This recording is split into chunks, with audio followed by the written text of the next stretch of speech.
There's just a culture of transit there where everybody grows up taking the train. You'd be hard-pressed to find anywhere in the city that's more than a 5-minute walk from the closest train station. My name is Jeremy Siegel, and I am the global transportation correspondent for The World. I recently did a big reporting trip to Japan where I was on the ground for almost 2 weeks, looking at the way that the transit system in the world's biggest city, Tokyo, which has more than 30 million residents, that infrastructure makes lives super different than anything you would experience here in the US and anything you would really experience anywhere across the globe. We've seen a massive spike in the number of tourists who are coming to Japan. A big part of why the country is so attractive to international travelers is that it's easy. And the reason it is easy is because they've invested heavily in their transit infrastructure. So if you go back in the US to the 1800s, during the Industrial Revolution, America became a railway nation. We used rails to transport steel around. People used passenger trains to get from one city to another. And Japan at the time, which was transitioning to a democracy from a shogun-led government, they actually looked at the US and England and other countries that were investing heavily in rails and said, hey, we want to do that.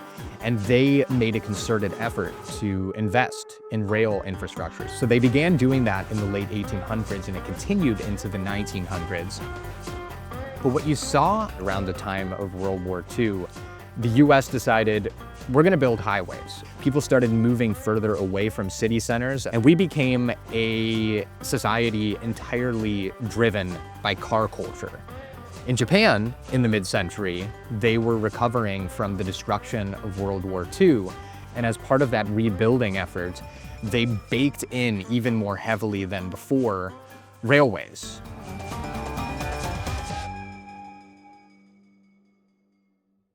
When I was talking to Tomohiko Taniguchi, who's a former railway executive and also worked in the administration of former Prime Minister Shinzo Abe, he was telling me about how in Japan, you just grow up thinking that the train is a part of your life. At times, the train is your life. And one thing that he told me that really stuck with me is that romance pops up at train stations. If you can think about how in the US, you might go to the mall to hang out with your friends.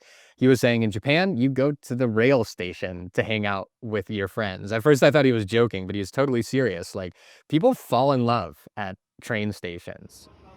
When you're getting on a train, you kind of operate as like a single organism. Millions of people take the train every day. They need to find these small ways to make it operate as efficiently as possible. So you have these people wearing white gloves and wearing ties, and they stand outside the doors and they literally push you in.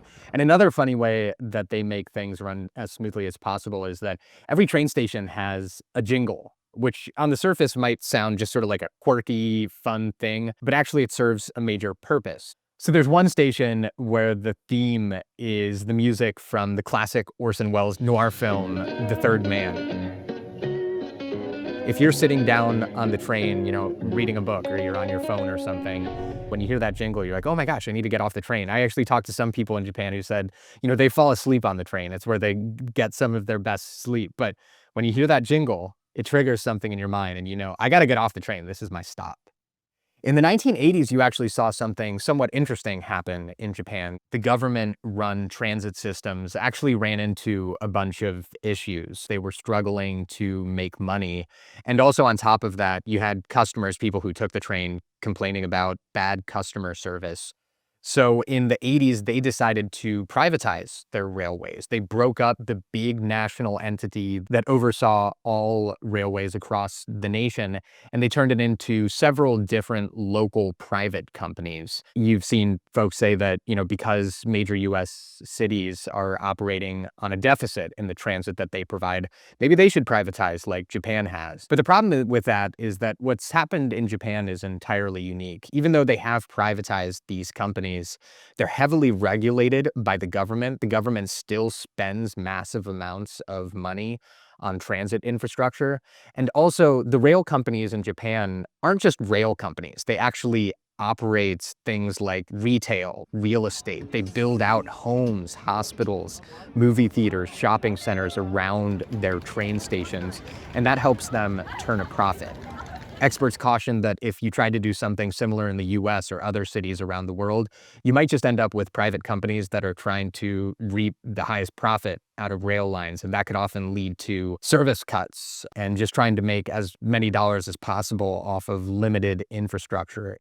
When you look at Japan and the US side by side, one of the things that becomes really clear is that what you invest in is what people will use. In the US, we've invested in roads and cars, and because of that, people are stuck in gridlock traffic, especially around major cities. In Japan, they've invested heavily, and I mean extremely heavily, in their rail system.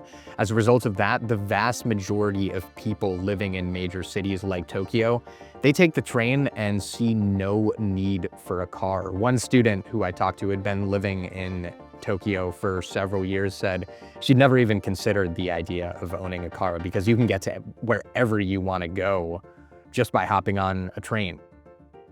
So I think at the end of the day, the lesson from Tokyo is that if you spend money on public transit, if you spend money on public infrastructure that you think is going to help people get to where they need to go quickly and at an affordable price, it will work and people will take those things.